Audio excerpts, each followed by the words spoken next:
Bismillahirrahmanirrahim.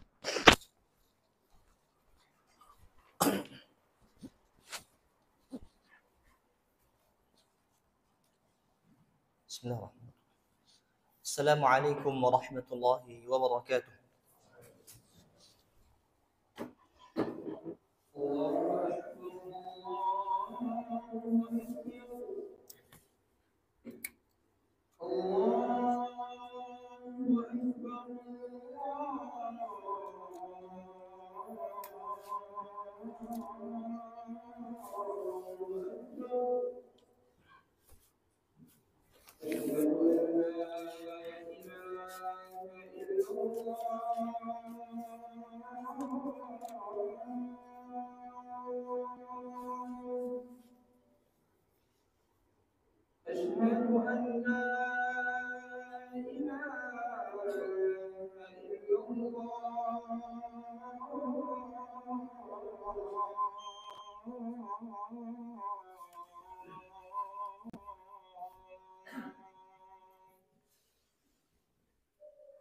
أشهد أن محمدا رسول الله.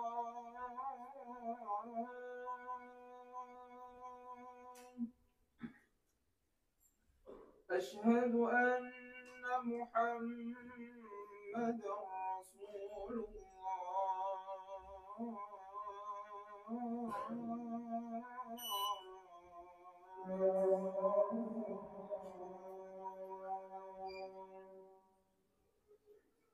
حي على الصلاة.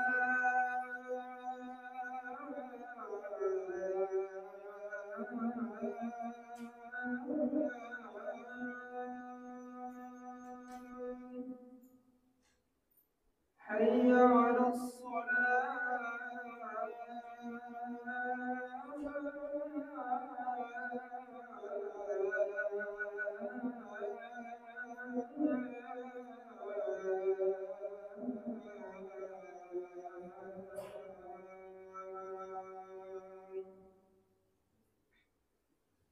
حي على الفلاح.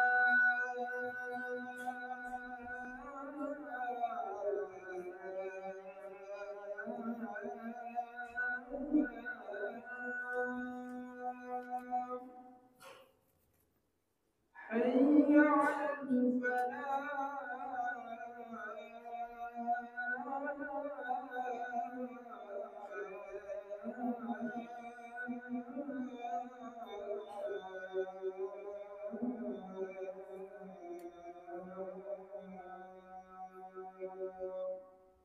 الله أكبر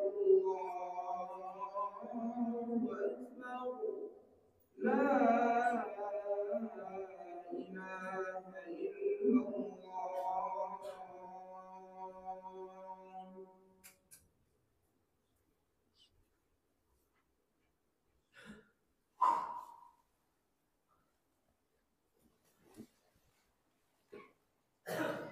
إن الحمد لله نحمده ونستعينه ونستغفره ونتوب إليه ونعوذ بالله من شرور أنفسنا ومن سيئات أعمالنا. من يهده الله فلا مضل له ومن يضلل فلا هادي له. أشهد أن لا إله إلا الله وحده لا شريك له وأشهد أن محمدا عبده ورسوله. قال الله تعالى في كتابه الكريم: يا أيها الذين آمنوا اتقوا الله حق تقاته ولا تموتن إلا وأنتم مسلمون. وقال أيضا: يا أيها الناس اتقوا ربكم الذي خلقكم من نفس واحدة وخلق منها زوجها وبث منهما رجالا كثيرا ونساء واتقوا الله الذي تساءلون به والأرحام إن الله كان عليكم رقيبا. وقال جل جلاله: يا أيها الذين آمنوا اتقوا الله وقولوا قولا سديدا يصلح لكم أعمالكم ويغفر لكم ذنوبكم ومن يطع الله ورسوله فقد فاز فوزا عظيما. أما بعد، فإن أصدق الحديث كلام الله، وخير الهدي هدي محمد صلى الله عليه وسلم، وشر الأمور محدثاتها، فإن كل محدثة في الدين بدعة، وكل بدعة ضلالة، وكل ضلالة في النار. Ikhwani al-ahibba, jamaah sidang Jumat rahimani wa rahimakumullah jami'a. Pertama dan yang paling utama, senantiasa kita bersyukur kepada Allah Azza wa Jalla yang sampai detik ini Allah Subhanahu wa taala masih melimpahkan kepada kita semua berbagai macam kenikmatan. Nikmat yang tak mungkin bisa kita hitung. Dan nikmat yang paling utama, nikmat yang paling agung, bukanlah nikmat sehat, bukanlah nikmat kaya, bukanlah nikmat kuat. Namun, nikmat yang paling utama yang harus kita jaga adalah nikmat Islam dan nikmat hidayah, serta nikmat iman. Semua makhluk di muka bumi ini Allah berikan rezeki, Allah berikan kekayaan, Allah berikan kecukupan, Allah berikan kesehatan. Namun, jamaah berbahagia, tidak semua hamba Allah merasakan nikmat Islam, nikmat iman, dan nikmat hidayah. Sehingga mari kita jaga setiap nikmat yang Allah berikan kepada kita semua. Ikhwanul ahibba, a'azzanallahu wa iyyakum. Tak lupa selalu berikan salam, semoga senantiasa tercurah limpahkan kepada baginda tercinta Nabi Muhammad sallallahu alaihi wasallam, serta para sahabat beliau, keluarga beliau, dan seluruh kaum muslimin yang senantiasa berpegang teguh dengan sunnah-sunnah beliau. Ikhwan fiddin, rahimani wa rahimakumullah jami'a. Pada khutbah yang pertama ini, khatib tak lupa berpesan kepada khatib pribadi khususnya dan kepada para jamaah pada umumnya. Mari kita terus berupaya untuk menjadi hamba Allah yang lebih baik. Mari kita terus berupaya meningkatkan iman dan takwa kita kepada Allah Subhanahu wa taala. Karena sungguh akan datang suatu hari di mana tiada yang bermanfaat yang kita miliki. Allah Subhanahu wa taala berfirman, "Yauma la yanfa'u malun wala banun illa man atallaha biqalbin salim." Sungguh akan datang suatu hari yang mana la yanfa'u malun wala banun. Anak yang kita bangga-banggakan, harta yang kita kumpulkan, la yanfa', tidaklah bermanfaat, tidaklah berguna. Jamaah berbahagia rahimakumullah jami'an. Apabila kita pahami, kita pelajari dari konteks ayat ini, Allah Subhanahu wa taala menggunakan konteks nafi atau peniadaan. Kemudian Allah menyebutkan kata mal, harta, dan banun dalam bahasa Arab dengan istilah nakirah. Sehingga dalam kaidah bahasa Arab ini menunjukkan umum. Anak yang soleh, anak yang toleh, apalagi anak yang cerdas, anak yang kuat, anak yang kita bangga-banggakan, kelak di hari kiamat tidak akan bermanfaat. Harta yang kita kumpulkan, harta yang kita sedekahkan, harta yang kita miliki, semuanya tidak akan bermanfaat. Illa man atallaha biqalbin salim. Kecuali mereka yang datang kepada Allah Subhanahu wa taala dengan membawa hati yang salim, hati yang selamat. Ikhwani al-ahibba, rahimani wa rahimakumullah jami'a. Yang menjadi pertanyaan, mengapa dalam ayat ini Allah Subhanahu wa taala lebih mengkhususkan penyebutan hati daripada organ tubuh yang lainnya? Mengapa Allah Subhanahu wa taala menyebutkan akal, pikiran yang selamat. Namun Allah menyatakan qalbun salim, hati yang selamat. Karena dalam Islam kita kenal bahwa hati ini adalah raja. Raja yang menjadi tolak ukur baik buruknya anggota badan kita. Apabila hati kita baik, maka semua anggota badan kita akan baik. Namun sebaliknya, apabila hati ini baik, maka hati akan menginstruksikan seluruh anggota tubuh untuk menuju kebaikan. Dan sebaliknya. Ikhwan al-ahibba, rahimani wa rahimakumullahu jami'an. Akan datang suatu hari di mana anak yang kita bangga-banggakan, yang kita didik, harta yang kita kumpulkan, yang kita bangga-banggakan, tidak lagi bermanfaat kecuali mereka yang datang kepada Allah Subhanahu wa taala dengan hati yang salim. Kaum muslimin sidang Jumat rahimani wa rahimakumullah jami'an. Apabila kita baca penafsiran para ulama mengenai qalbun salim, banyak sekali penafsiran yang ada. Di antaranya tafsiran dari Imam Al-Qatadah. Beliau mengatakan qalbun salim, hati yang selamat itu adalah hati yang selamat dari segala noda kesyirikan dan keraguan-raguan dalam Islam. Bukan hati yang kemudian harus bersih dari segala bentuk dosa. Karena yang demikian itu tidak mungkin. Semua kita pasti melakukan dosa. Sehingga beliau menafsirkan hati yang selamat, yang kelak anak yang dibanggakan, yang saleh, harta yang disedekahkan akan bermanfaat adalah mereka yang datang kepada Allah tanpa menyekutukannya, tanpa berbuat kesyirikan sedikit pun. Hati betul-betul yakin bahwa Allah lah yang berhak untuk disembah.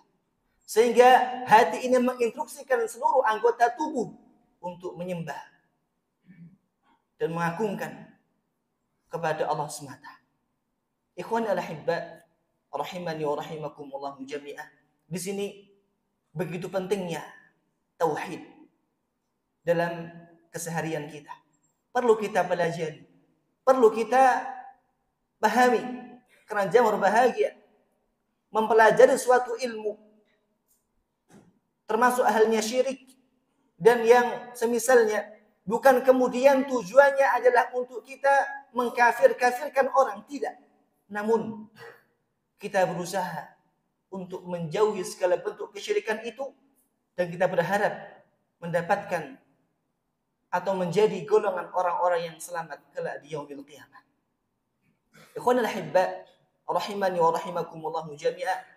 Sehingga apabila kita bercerita masalah syirik, maka sekelas Nabi Ibrahim alaihissalam, sekelas Nabi Muhammad SAW, mereka takut terjerumus dalam dosa kesyirikan. Sehingga Nabi SAW bersabda, berdoa kepada Allah Subhanahu wa taala untuk dijauhkan dari kesyirikan. Allahumma inni a'udzubika an usyrika bika. Ya Allah, aku berlindung kepadamu dari tindak kesyirikan. Nabi Muhammad SAW berdoa kepada Allah Subhanahu wa taala dijauhkan dari kesyirikan. Begitupun Nabi Ibrahim alaihissalam, beliau mengatakan, wa janubni wa baniya an na'budal asnam. Ya Allah, jauhkanlah hamba dan anak keturunan hamba dari beribadah kepada selain-Mu, ya Allah. Sehingga jauh bahagia, kesyirikan ini adalah dosa yang sangat besar. Allah tidak akan mengampuninya. Hati yang masih ada noda kesyirikan, meski hanya satu titik saja, kelak di hari kiamat, anak yang dibangga-banggakan, harta yang dikumpulkan, meskipun anak itu saleh, meskipun harta itu disedekahkan, tidaklah bermanfaat. Mari kita lihat sejarah. Siapa yang tidak kenal pengorbanan paman Nabi SAW, Abu Talib. Beliau bisa dikatakan sebagai benteng utama ketika Nabi SAW berdakwah di Makkah. Beliau mengorbankan jiwa raga untuk apa? Untuk melindungi dakwah Nabi SAW. Namun Allah menghendaki yang tidak kita kehendaki. Allah Subhanahu wa taala mentakdirkan beliau Abu Talib meninggal dunia dalam keadaan musyrik, sehingga Nabi Muhammad SAW tak mampu menolong beliau. Sehingga jamaah bahagia, mari kita lihat pada diri kita, kerabat kita, keluarga kita. Qu anfusakum wa ahlikum nara. Jagalah diri Anda dan keluarga Anda dari api neraka. Mari kita jaga diri kita jaga keluarga kita dari api neraka. Dengan kita berusaha mempelajari dengan betul apa itu kesyirikan, apa itu tauhid, dan kita ajak keluarga kita untuk mempelajari apa itu tauhid, apa itu kesyirikan, sehingga kita bisa menjauhi segala bentuk kesyirikan dan kita berusaha hanya mentauhidkan Allah Subhanahu wa taala. Aqulu qawli hadza wa astaghfirullah li wa lakum innahu huwal ghafurur rahim.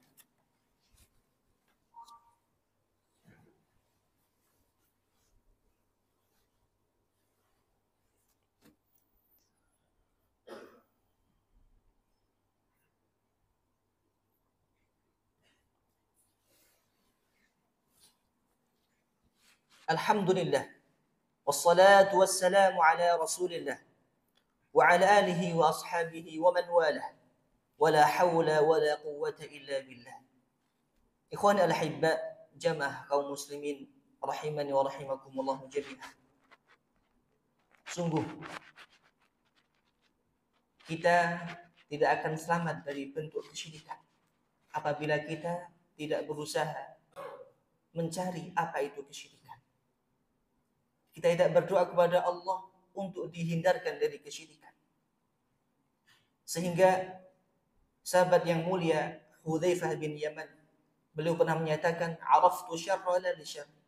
Aku ini belajar suatu keburukan, ingin mengetahui suatu keburukan bukan karena untuk melakukannya, walakin litawaqqihi, akan tapi untuk mengantisipasi diri ini terjatuh dari keburukan tersebut.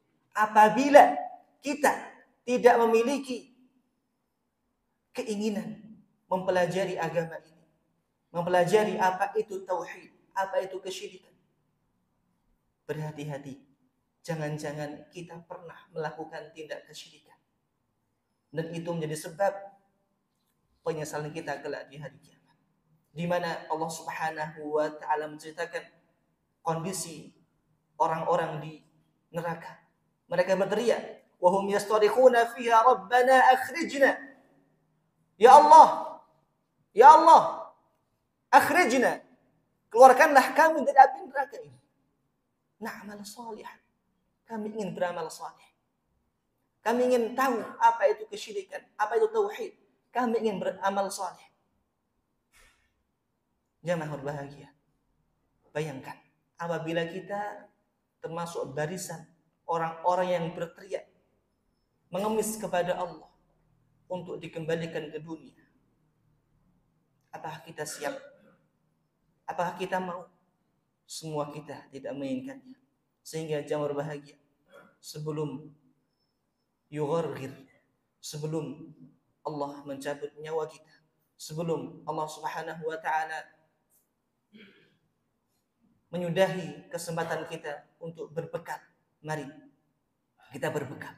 Mari kita terus belajar sehingga kita tahu mana yang hak, mana yang batil, mana yang benar, mana yang salah, mana yang bid'ah, mana yang sunnah, mana yang syirik, mana yang tauhid. Sekali lagi, al-ilmu aslun likulli khair. Ilmu itu adalah sumber segala bentuk kebaikan, dan sebaliknya kebodohan adalah sumber dari segala bentuk kerusakan. Sehingga pantaslah Nabi mengatakan, orang yang suka belajar, menempuh suatu perjalanan untuk mencari ilmu, maka Allah akan mudahkan langkahnya menuju surga. Karena dengan ilmu dia tahu mana syirik, mana tauhid, mana sunnah, mana bid'ah, sehingga dia bisa menjauhkan dirinya dari kesyirikan dan berusaha melaksanakan segala bentuk perintah Allah Subhanahu wa taala dengan keridhaannya. Dan akhirnya semoga kita berdoa kepada Allah Subhanahu wa taala, semoga kita semua dijauhkan dari bentuk kesyirikan Semoga kita semua diberikan taufik oleh Allah Subhanahu wa taala untuk terus belajar, untuk terus mencari kebenaran, dan Allah Subhanahu wa taala dengan itu menjauhkan kita dari segala bentuk kerusakan di dunia maupun di akhirat. Inna Allah wa malaikatahu yusalluna 'alan nabi ya ayyuhalladzina amanu sallu 'alaihi wa sallimu taslima. Allahumma salli 'ala Muhammad wa 'ala ali Muhammad kama sallaita 'ala Ibrahim wa 'ala ali Ibrahim innaka Hamidum Majid. Allahumma ighfir lil muslimina wal muslimat wal mu'minina wal mu'minat al ahya'i minhum wal amwat innaka sami'un qaribun mujibud da'wat. Rabbana arinal haqqa haqqan warzuqna ittiba'ah wa arinal batila batila warzuqna ijtinabah. Allahumma inna nas'aluka al-huda wat-tuqa wal-'afafa wal-ghina. Allahumma inna na'udzu bika an nusyrika bika wa nahnu na'lamu wa nastaghfiruka lima la na'lamu. Allahumma inna nas'aluka 'ilman nafi'an wa rizqan wasi'an wa 'amalan mutaqabbalan wa lisanan dhakira wa qalban khashi'an. Allahumma aslih wulata umurina. Allahumma aslih wulata umurina. اللهم أصلح ولاة أمورنا واهدهم إلى سوائك السبيل. اللهم انصر إخواننا في كل مكان. اللهم انصر إخوان المسلمين في فلسطين في سوريا وفي كل مكان يا رب العالمين. اللهم إنا نسألك علما نافعا. اللهم إنا نسأل الهدى. اللهم إنا نسألك علما نافعا يا رب العالمين. ربنا آتنا في الدنيا حسنة وفي الآخرة حسنة وقنا عذاب النار وقنا عذاب النار. وآخر دعوانا عن الحمد لله رب العالمين وأقم الصلاة.